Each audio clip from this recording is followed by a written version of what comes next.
سرکار نے ارشاد فرمایا، غیب جاننے والے پیغمبر نے بتایا تجھی جان یہ خواب خراب نہیں ہے، یہ خواب اچھا خواب ہے، اور اس کی تعبیر یہ ہے کہ چند دنوں بعد فاطمہ کے گھر ایک بیٹا پیدا ہوگا جو پرورش کے لیے آپ کی گود میں رکھا جائے گا۔ چند دنوں کے بعد حضرت فاطمہ کے گھر ایک چاند جیسا بچہ پیدا ہوا۔ سرکار کو خبر ملی، اللہ کے رسول صلی اللہ تعالی علیہ وسلم تشریف لے گئے اور فرمایا، فاطمہ نو مولود کہاں ہے؟ اتنی بات آپ کو یاد رہنی چاہیے کہ حضرت فاطمہ الزہرا دنیا کی واحد شخصیت اور واحد عورت ایسی ہیں جو ان بیماریوں سے پاک اور صاف تھی جو ہر عورت کو ہر مہینے لاحق ہوتی ہیں۔ اسی وجہ سے آپ کو عذرا کہا جاتا ہے۔ عذرا کہنے کی وجہ یہی ہے، اس کا معنی گندگی سے پاک صاف عورت۔ حضرات سرکار کی گود میں حضرت فاطمہ نے اس نومولود کو رکھا۔ کہتے ہیں اس نومولود نے ابھی تک آنکھیں بند کر رکھی تھی، جیسے ہی سرکار کی گود میں وہ بچہ رکھا جاتا ہے انہوں نے آنکھیں کھولی اور سب سے پہلی نظر اس بچے کی جس پہ پڑی ہے وہ سرکار کا چہرہ پاک تھا۔ سرکار نے داہنے کان میں اذان پڑھی، بائیں کان میں اقامت کہی اور پھر تحنیک فرمائی اور واپس کر دیا۔ 7 دن کے بعد اللہ کے رسول پھر تشریف لائے اور فرمایا، فاطمہ وہ نومولود کہاں ہے؟ حضرت فاطمہ نے اس نومولود کو سرکار کی گود میں رکھا۔ حضرت علی سے حضور مخاطب ہوئے، فرمایا علی آپ نے ان کا کوئی نام بھی رکھا ہے؟ تو حضرت علی نے عرض کیا، یا رسول اللہ میں نے ان کا نام حرم رکھا ہے۔ کہا یا حضور نے فرمایا حرم نام رکھے جانے کی وجہ کیا ہے؟ کہا یا رسول اللہ عرب میں یہ نام محدود بھی ہے تو ساتھ ہی ساتھ اس کا معنی لڑائی اور جنگ کے ہوتا ہے، تو جس خاندان سے اس بچے کا تعلق ہے وہ خاندان اعلاء کلمت اللہ کے لیے اللہ کی راہ میں لڑتا رہتا ہے۔ تو خواہش یہ ہے کہ یہ بچہ جب بڑا ہو تو بڑا ہو کر یہ بھی اللہ کا کلمہ بلند کرے، اور اللہ کا کلمہ بلند کرنے کے لیے اللہ کی راہ میں لڑائی لڑے، جنگ کرے۔ سرکار نے فرمایا نیت تو اچھی ہے پر ان کا نام یہ نہیں رہے گا۔ اللہ نے مجھے حکم دیا ہے کہ میں اپنے دونوں نواسوں کا نام ان سے پہلے جو تھے اور یہ اپنے نواسوں کا نام حضرت ہارون علیہ السلام کے بیٹوں کے نام پہ رکھوں۔ حضرت ہارون علیہ السلام حضرت موسیٰ علیہ السلام کے بڑے بھائی تھے، ان کی زبان سریانی زبان تھی۔ حضرت ہارون کے 2 بیٹے تھے، ایک کا نام تھا شبر اور ایک کا نام تھا شبیر۔ اسی مناسبت سے ہمارے پیغمبر نے اپنے بڑے نواسے کا نام حسن رکھا اور چھوٹے کا نام حسین رکھا، کہ سریانی زبان میں جو معنی شبر کا ہوتا ہے وہی معنی عربی زبان میں حسن کا ہوتا ہے، اور جو معنی سریانی زبان میں شبیر کا ہوتا ہے وہی معنی عربی زبان میں حسین کا ہوتا ہے۔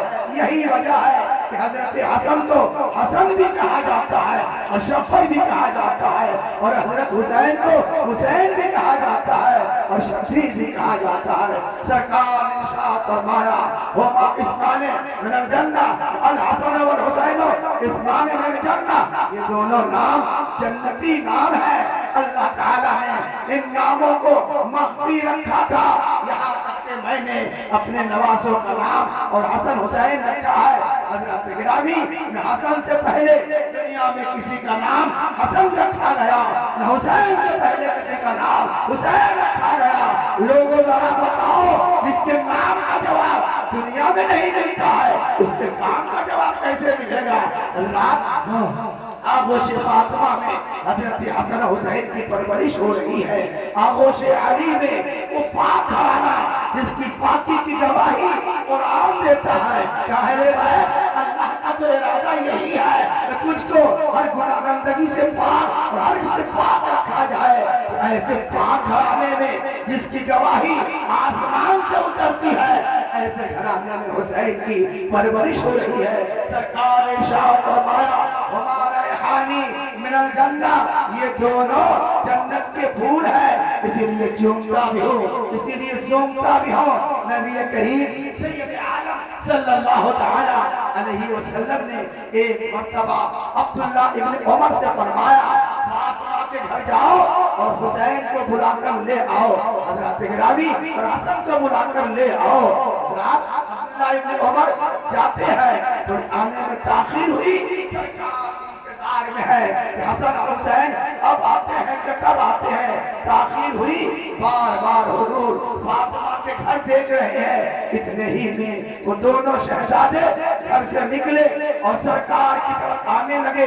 جیسے ہی سرکار نے ان دونوں نوازوں کو آتے دیکھا، حضور نے اپنے ہاتھ ایسے پھیلا دیے۔ حضرت حسن حسین نے بھی دیکھا، انہوں نے اپنے ہاتھ ایسے پھیلائے، اپنی سرکار کی بارگاہ میں دونوں شہزادے آتے ہیں، سرکار نے انہیں اپنے گلے سے لگایا اور پھر دعا کی اللہم انی احبہما، اے اللہ میں حسن سے بھی محبت کرتا ہوں، حسین سے بھی محبت کرتا ہوں، واحبہما، اے اللہ میری دعا ہے کہ تو بھی حسن حسین سے محبت فرما، واحب من یحبہما، اور اس سے بھی محبت فرما جو حسن حسین سے محبت کرتے ہیں۔ لوگوں یہ پیغمبر کی دعا ہے، پیغمبر کی دعا، ہماری آپ کی دعا نیچے سے اوپر جاتی ہے، رب کی رحمت ہو تو قبولیت کو ملتی ہے۔ اور سرکار کی دعا کا حال یہ تھا کہ حضور جب دعا کرتے تو آپ کی دعا نیچے سے اوپر نہ جاتی، سرکار جب دعا کرتے تو قبولیت اوپر سے اتر کر نیچے آ جاتی تھی، اور سرکار کی دعا کو دلہن بنا کے اوپر لے جاتی۔ اعلیٰ حضرت فرماتے ہیں اجابت کا صحرا، عنایت کا جوڑا دلہن بن کے نکلی، دعائے اجابت کے جھکر گلے سے لگایا، بڑی ناز سے جب دعائے محبت پیغمبر نے پیغمبر کی دعا دی، اللہم احبہما، اے اللہ حسن حسین سے میں محبت کرتا ہوں، واحبہما میری دعا ہے کہ تو بھی ان سے محبت فرما، واحب من یحبہما اور ان سے بھی محبت فرما جو حسن حسین سے محبت کرتے ہیں۔ اگر آپ خدا کا محبوب ہونا چاہتے ہیں تو آپ حسن حسین سے محبت کریں، اگر کرتے ہیں تو حضور کی حدیث کی روشنی میں اس بات کی گواہی دی جا سکتی ہے کہ آپ اللہ کے محبوب ہوتے ہیں، کیونکہ پیغمبر نے دعا کی ہے۔ اب پیغمبر کی دعا نہ ٹالی جاتی ہے نہ خالی جاتی ہے۔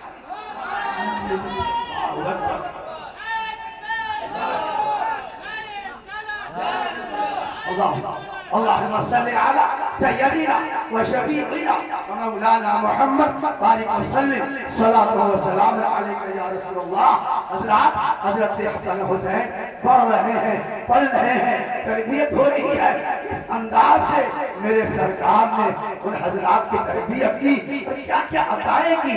ایک مرتبہ فاطمہ الزہرا سرکار کے دربار میں اپنے دونوں حسن حسین کو لے کر، دونوں شہزادوں کو لے کر سرکار کی بارگاہ میں آتے ہیں، عرض کرتی ہیں یا رسول اللہ آپ کی بارگاہ سے دنیا مرمتہ ہو رہی ہے، فائدہ اٹھاتی ہے، اور آپ جس کو چاہتے ہیں جو عطا فرما دیتے ہیں۔ عنایات اور عطیات کا آپ کے ہاں تانتا لگا رہتا ہے۔ اور سرکار اتنے سخی تھے کہ جو کوئی آئے اعلیٰ حضرت فرماتے ہیں واہ کیا جود و کرم ہے، شہ بتا تیرا نہیں سنتا ہی نہیں، مانگنے والا تیرا سرکار کے دربار میں نہیں ہے، سرکار تو غیروں کو بھی عطا فرماتے ہیں۔ حضرت فاطمہ نے عرض کیا یا رسول اللہ آپ سب کو عطا کرتے ہیں، آج میں اپنے شہزادوں کو لے کر آئی ہوں، آپ انہیں بھی عطا فرمائیے۔ اللہ کے رسول صلی اللہ تعالی علیہ وسلم نے حضرت حسن کا ہاتھ پکڑا اور فرمایا امن حسن وَلَهُ سُودَتِي وَحَيْبَتِي، اے فاطمہ حسن کو میں اپنی سرداری دیتا ہوں اور اپنی حیبت دیتا ہوں، محمد حسین وَلَهُ جُرْأَتِي، اور حسین کو اپنی بہادری دیتا ہوں۔ سرزمین کربلا پر جس بہادری اور شجاعت کا حسین نے مظاہرہ فرمایا تھا، یہ پیغمبر کی دعا کا اثر تھا۔ حضرات جو حالات کریٹ ہو گئے تھے کربلا کے میدان میں، رستم بھی ہوتا تو گھٹنے ٹیک دیتا، زہرا بھی ہوتا تو سمجھوتا کرنے پر آمادہ ہوتا، مگر واہ حسین تیری ہمت کو سلام، تیری جرأت کو سلام، تیری شان و شوکت کو سلام، تیرے صبر کو سلام۔ یہ جو جرأت پیدا ہوئی ہے آنکھوں کے سامنے بچے تڑپ رہے ہیں، پیاس سے بلک رہے ہیں، خوراک کی نہروں پہ پابندی لگا دی گئی ہے حضرات، مگر حسین ہے دین کی حفاظت کے لیے کوئی سمجھوتا نہیں کرتے ہیں، گھٹنے ٹیکتے ہیں۔ حضرات آپ جانتے ہیں کربلا کے میدان میں یہ سونا مظاہرہ حسین نے فرمایا، جو جرأت دکھائی ہے کہ پیغمبر کی دعا کا اثر تھا۔ حضرات گرامی اور برادران نے ملت اسلامیہ حضرات حسنین کریمین تربیت ہو رہی ہے۔ حضرات اب وقت میں اتنی گنجائش نہیں ہے کہ میں تفصیل کے ساتھ بات آگے کر سکوں، کیونکہ اسٹیج پر اور بہت سے علماء اور شعراء خصوصی خطیب اور مہمان اور شعراء ہیں، ان کو بھی سننا ہے، تو چند باتیں سرسری طور پر غیر مربوط انداز میں میں آپ کے سامنے عرض کرنا چاہوں گا۔ حضرات سرکار کا وصال ہوتا ہے، حضور کے وصال کے وقت حضرت حسن کی عمر 7 سال اور حضرت حسین کی عمر 6 سال تھی، یا حضرت حسن کی عمر 6 سال تھی اور حضرت حسین کی عمر 5 سال تھی۔ حضرت حضور کا وصال ہو جاتا ہے، با اتفاق رائے صدیق اکبر رضی اللہ تعالی عنہ خلیفہ بنتے ہیں۔ آپ نے 2 سال 2 مہینے تک خلافت کا کام انجام دیا۔ جب انتقال کا وقت قریب آیا بڑی پریشان رہا کرتے تھے کہ میں اپنے بعد اس کو خلیفہ بناؤں، اس کو حاکم بناؤں، اس کو امیر المومنین بناؤں، لوگوں سے مشورہ کرتے تھے۔ پھر آخر لوگوں سے مشورہ کرنے کے بعد انہوں نے یہ طے کر لیا کہ اپنے بعد عمر کو خلیفہ بناؤں گا۔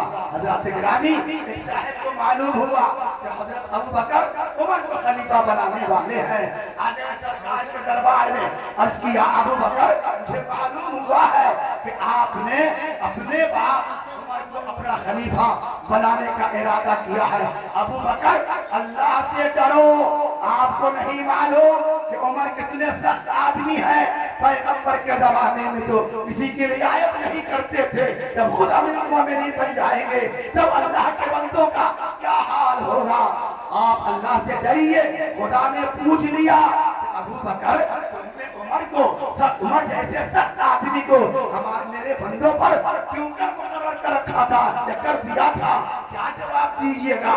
حضرت ابوبکر نے فرمایا اطمینان رکھو لوگوں، میں نے جواب سوچ لیا ہے، اگر قیامت کے دن اللہ مجھ سے یہ پوچھے کہ میں نے عمر کو لوگوں کا خلیفہ کیوں بنا دیا تھا تو میں عرض کروں گا پروردگار تیرے بندوں میں جو سب سے نیک آدمی تھا میں نے اس کو خلیفہ بنایا ہے۔ حضرت کا وصال ہو جاتا ہے، حضرت عمر خلیفہ بنتے ہیں، 10 سال تک آپ نے خلافت کا کام انجام دیا۔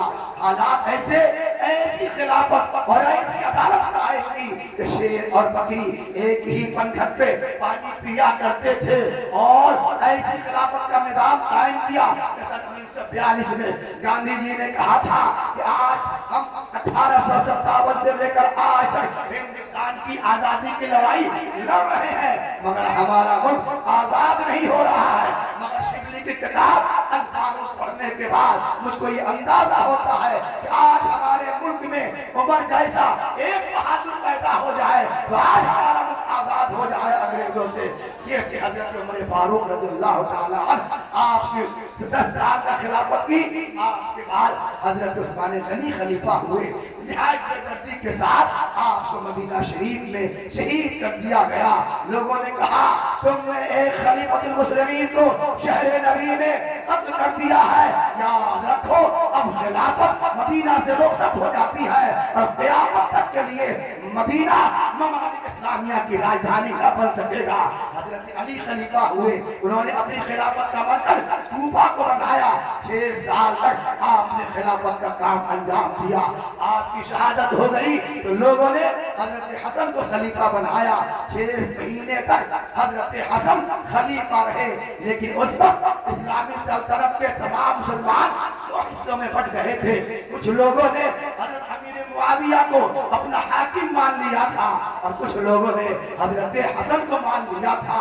اس کا نتیجہ یہ تھا کہ دونوں طبقہ میں جب کلش رہتی تھی، حضرت حسن کو یہ بات دے کر نہایت قلق ہوتا تھا کہ ایک ہی کلمہ پڑھنے والے، ایک ہی قرآن کو ماننے والے، ایک ہی نبی کو ماننے والے، ایک ہی قبلہ کی طرف رخ کر کے نماز پڑھنے والے، یہ دو گروہوں میں بٹے ہوئے ہیں۔ چنانچہ 6 مہینے کے بعد حضرت امام حسن نے حضرت امیر معاویہ کو شام اور دمشق سے بلوایا اور کہا حالات ایسے ہیں، اچھا نہیں لگتا ہے، مسلمان بٹ کے رہے، گروہوں میں رہے، میں آپ کے ذمہ خلافت کرتا ہوں، تو شرائط لگائی ہے حضرت گرامی۔ اور امام حسن نے حضرت امیر معاویہ سے صلح کر لی، اور امام حسن ہی کے بھائی ہیں حسین، جنہوں نے یزید کی مخالفت کی۔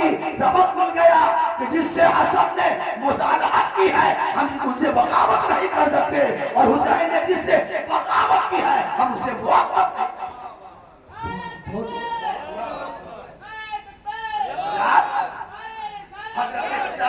حضرت امام حسن کی بھی کچھ دنوں کے بعد شہادت ہو جاتی ہے۔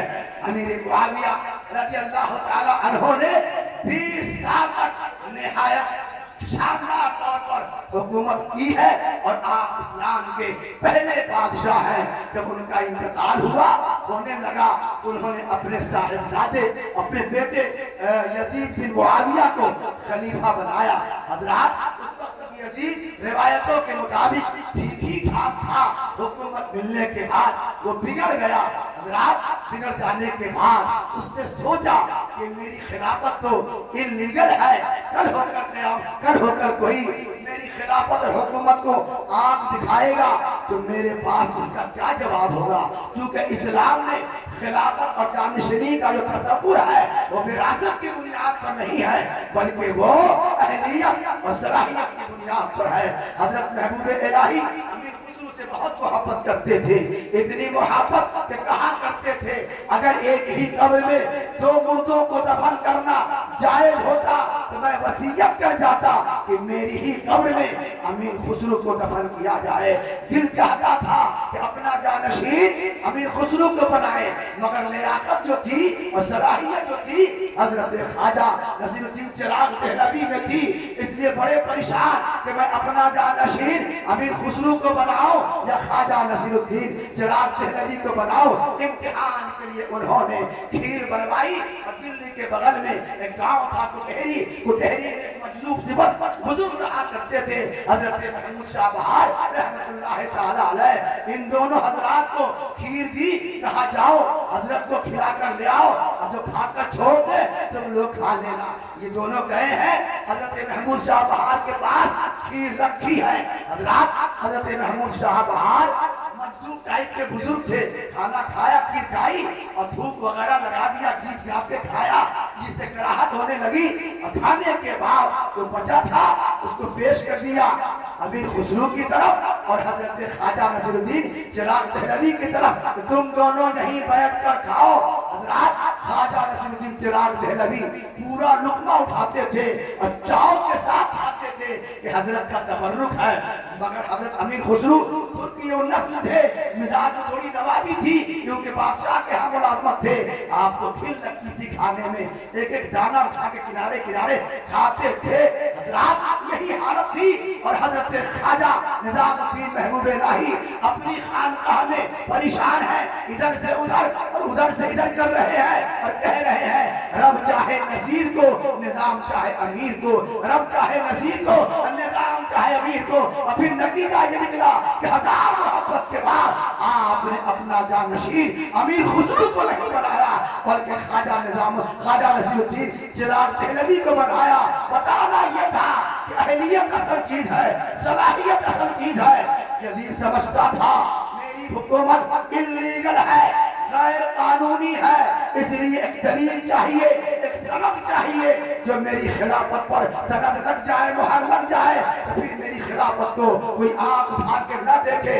حضرت حسین اس وقت کی سب سے مستحکم شخصیت تھی، علمی دنیا میں بھی، تقوی و طہارت کی دنیا میں بھی، مذہبی پیشوا تھے حضرات، اور مرکز عقیدت بھی تھے، مرکز محبت بھی تھے، اور اس وقت تمام اہم شخصیتوں کے وہ مرکز نظر بھی تھے۔ اس لیے یزید نے سوچا حسین اگر میری خلافت کو تسلیم کر لیتے ہیں تو دلیل مل جائے گی، کل ہو کر کوئی میری خلافت کی طرف نظر اٹھا کے کچھ کہنا چاہے گا تو میں کہوں گا لوگوں میری طرف، میری خلافت پر بری نظر نہ ڈالو، اگر میں غلط ہوتا یا میری خلافت حکومت غلط ہوتی تو فاطمہ کا بیٹا اور علی، حضرت علی کا بیٹا حسین میری خلافت کو تسلیم نہ کرتا، لیکن حسین نے تسلیم کر لیا ہے، وہ اس بات کی دلیل ہے کہ میں بھی صحیح ہوں اور میری حکومت بھی قانونی ہے۔ اسی نظریہ کے تحت اس نے ڈولا ڈالنا شروع کیا حضرت امام حسین پر، مگر حضرت امام حسین ایک بصیرت رکھنے والے آدمی، ایک بصیرت والے صاحب بصیرت تھے، صاحب بصارت تو تھے ہی، صاحب بصیرت تھے، دور اندیشی تھی۔ انہوں نے سوچا آج اگر یزید کو حاکم مان لیا جائے کئی فتنے اسلام میں جنم لیں گے اور قیامت تک ان فتنوں کا قضا کرنا مشکل ہو جائے گا۔ پہلا فتنہ تو یہ ہوگا کہ خلافت کا جو نظام ہے وہ بگڑ جائے گا، کیونکہ وراثت کے طور پر خلافت چلنے لگے گی۔ حضرت ابو بکر نے اپنے بیٹے کو خلیفہ نہیں بنایا، حضرت عمر نے بھی اپنے بیٹے کو خلیفہ نہیں بنایا۔ حضرت عمر کو ایک صاحب نے مشورہ دیا تھا کہ اپنے بیٹے عبداللہ ابن عمر کو خلیفہ نامزد کر دیجئے، تو حضرت عمر کی آنکھیں چڑھ گئی اور فرمایا کیا کہا تم نے؟ جس کو اپنی بیوی کو طلاق دینے کا بھی طریقہ معلوم نہیں میں اس کو اپنا جانشین بنا دوں اور خلیفہ بنا دوں؟ حالانکہ عبداللہ ابن عمر فقہائے مدینہ میں تھے، وہ 7 علماء جو مرکز نظر تھے علم و دین و شریعت و فقہ و مسائل کے اعتبار سے، ان میں ایک عبداللہ ابن عمر تھے، مگر اتنی قابلیت کے باوجود بھی خلافت کے لائق حضرت عمر نے عبداللہ کو نہیں سمجھا۔ حضرت گرامی حضرت نے بھی اپنے بیٹے کو خلیفہ نہیں بنایا، حضرت علی نے بھی اپنے بیٹے کو خلیفہ نہیں بنایا، وہ حضرت حسن جو بنے ہیں وہ تو بعد کے لوگوں نے بنایا ہے۔ حضرت حسین نے سوچا کہ اگر خلیفہ مان لیتا ہوں ایک فتنہ یہ برپا ہوگا کہ خلافت کا نظام اہلیت و صلاحیت کے بجائے وراثت و موروثیت پہ چلنے لگے گا، اور دوسرا فتنہ یہ برپا ہوگا کہ یزید کے اندر جو فسق و فجور پایا جاتا ہے، جو بدعات اور جو شنیعات و سیئات پائے جاتے ہیں، اس کے جواز کے لیے ہماری بیعت دلیل بن جائے گی۔ اس لیے سیدنا امام حسین رضی اللہ تعالی عنہ نے خیال فرمایا چاہے جو ہو جائے، جس حد تک جانا ہو پڑے تو جا سکتا ہو، مگر یزید کو حاکم بنا کر نانا جان کے دین میں فتنہ کی بنیاد میں نہیں رکھ سکتا۔ تو جان مانگو تو جان دیں گے، جو مال مانگو تو مال دیں گے، مگر نہ ہوگا ہم سے ہرگز نبی کا جاہ و جلال دیں گے۔ اور اسی کے نتیجے میں ان کو مدینہ شریف بھی چھوڑنا پڑا، مکہ شریف بھی چھوڑنا پڑا، پھر کربلا گئے ہیں، اور پھر حالات کیا ہوئے ہیں آپ کے سامنے ہے۔ حضرت حسین نے ان یزیدیوں کے سامنے ایک خطبہ دیا تھا، اس خطبہ کو سنیے، اس سے آپ کو سمجھ میں آ جائے گا کہ حسین کا مزاج کیا تھا اور وہ کربلا کیوں گئے تھے۔ حضرات تاریخ آتی ہے اور صبح کے وقت نقارہ بجتا ہے کہ حضرت عباس کو حضرت امام حسین نے بھیجا کہ جا کے معلوم کرو بات کیا ہے۔ پہلے زمانے میں جب کوئی اعلان کرنا ہوتا تھا تو ڈنکا بجایا جاتا تھا، نقارہ بجتا تھا۔ حضرت عباس گئے، پوچھا کیا معاملہ ہے؟ کہا معاملہ یہ ہے جب آخری ہدایت آ گئی ہے، آخری حکم نامہ عبداللہ نے زیاد کا آ گیا ہے، یا تو آپ یزید کو حاکم مانیے یا پھر لڑنے کے لیے تیار ہو جائیے۔ حضرت امام حسین ان یزیدیوں کے پاس جاتے ہیں اور فرماتے ہیں لوگوں تم لوگوں نے مجھ کو مہمان کی حیثیت سے بلایا اور یہ تم نے میرے ساتھ سلوک کیا، بتاؤ میں نے کون سی غلطی کی ہے کہ تم لوگ میرا خون بہانے کے لیے بے چین بے قرار ہو. میں لڑنے کے ارادے سے نہیں آیا. اگر لڑنے کے ارادے سے آتا تو سپہ سالاروں کو فوج کا دستہ لے کے آتا. یہ چھوٹے چھوٹے ننھے منھے بچوں کو لے کر رہا تھا, خواتین کو لے کر رہا تھا. بتاؤ میں نے کس کی زمین ہڑپ کی ہے؟ کیا میں نے شراب پی ہے؟ کیا میں نے کوئی گناہ کیا ہے؟ کس بات کی سزا تم دینا چاہتے ہو پیغمبر کی آل و اولاد کو اس تپتے ہوئے میدان میں خون بہانے کے لیے؟ تم اس قدر بے چین ہو.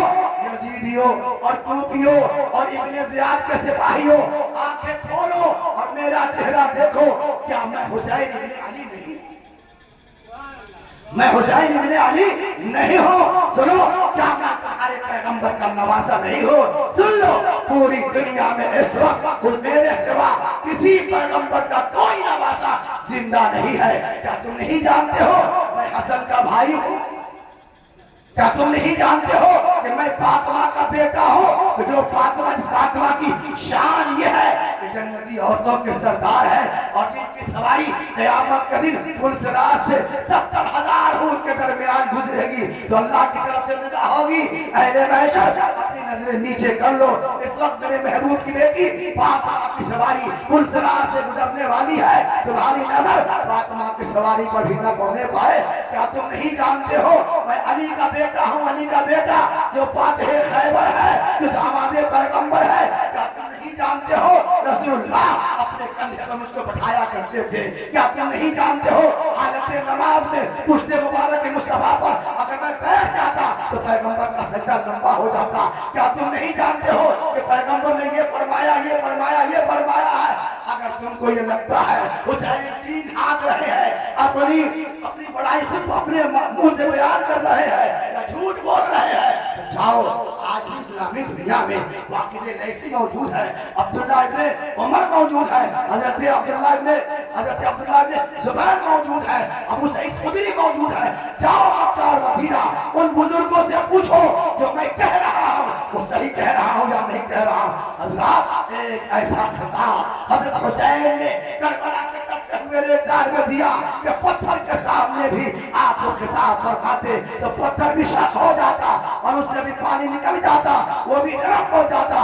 مگر یزیدی تھے, ان کے دل پتھر ہو گئے تھے. آواز آئی, عمر بن سعد نے کہا حسین اپنی تقریر بند کرو, یا تو یزید کو حاکم مانو یا لڑنے کے لیے تیار ہو جاؤ. حضرت نے فرمایا جواب سن لو, میں کوئی بزدل نہیں ہوں, صرف آ کر اس لیے بتا رہا ہوں کہ تم اتمام حجت ہو جائے. قیامت کے دن اگر خدا نے تم سے پوچھا یزیدیوں اور کوفیوں بتاؤ کیا میرے محبوب کی آل و اولاد اور جوانستان رسالت کے مہتے ہوئے پھول اسی لیے تھے کہ تم پسند دو اور ان کو تیرے ظلم سے پیاسا کربلا میں ذبح کر دو؟ کیا اس لیے ہمارے نبی اور ہمارے محبوب کی آل و اولاد تھی اتمام حجت ہو گیا؟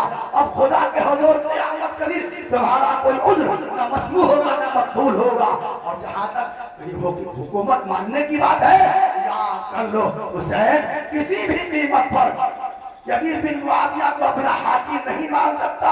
اور جہاں تک لڑنے کی بات ہے تو چلو تم بھی لڑنے کے لیے تیار ہو جاؤ, میں بھی تیار ہوتا ہوں. اگر تمہاری ماں نے دودھ پلایا ہے تو میں نے بھی فاطمہ کا دودھ پیا ہے. چلو ہم وہ ہیں, ہم محمدی کچھار کے شیر نر ہیں, ہم علوی کچھار کے شیر نر ہیں. جب لڑائی کا میدان چھڑے گا پھر دیکھنا کہ یہ محمد رسول اللہ اور حضرت علی کے یہ شہزادے کس طرح اپنی تلوار نیام سے نکال کر لڑتے ہیں. کچھ لوگ کے پشتے نہ لگ گئے تو پھر کہنا, اور اپنی ماؤں کو اپنی بیویوں کو بیوہ کرنا ہو, اپنے بچوں کو یتیم کرنا ہو تو پھر آؤ میدان میں, تمہیں پتا چل جائے گا کہ محمدی کچھار کے شیر نر کی حیثیت کیا ہوتی ہے. یاد رکھو میں تم سے رحم کی بھیک مانگنے نہیں آیا, میں بزدل نہیں ہوں. اتمام حجت کے لیے لڑائی کی بات ہے. حسین نے بھی اپنے ہاتھوں میں چوڑیاں نہیں پہن رکھی ہے, پھر میدان مقابلہ سکتا ہے. اللہ اکبر. صحابہ کبریٰ کے پاس سے لے کر شام تک لڑائی ہوتی رہتی ہے. 71 لاشیں حسین نے اپنے کاندھے پر اٹھائے ہیں. میرے بھائی ایسا منظر جشن فلک نے بھی وہ دردناک منظر نہ دیکھا ہوگا جو منظر قیامت, جو منظر کربلا میں پیش آیا ہے. اللہ کا کون سا ایسا ٹھیک تھا کہ وہاں نہ چلا ہو، ظلم کی کون سی آندھی ایسی تھی کہ وہاں نہ چلی ہو۔ حضرات گرامی اور برادران اسلام، حضرت حسین بھی اخیر میں شہید ہو گئے، مگر شہید تو ہو گئے، دین کی حفاظت کر گئے ہیں۔ چل گیا خیمہ اطہر لیکن دین پہ آج نہیں آنے دی۔ مرحبا جرأت ابن حیدر، سر کیا بات نہیں جانے دی۔ حسین کٹ تو ضرور گئے مگر اپنے مقصد میں کامیاب ہو گئے، اس لیے حسین کٹ کے بھی فاتح بن جاتے ہیں، اور یزید کاٹ کر بھی ہمیشہ کے لیے مردہ بن جاتا ہے اور ہمیشہ کے لیے ختم ہو جاتا ہے۔ حضرات گرامی، یزید ڈوب گیا شام کے اندھیروں میں، حسین پھیلے ہیں زمانے میں روشنی کی طرح۔ اسلام یا حسین، یا علی، یا علی۔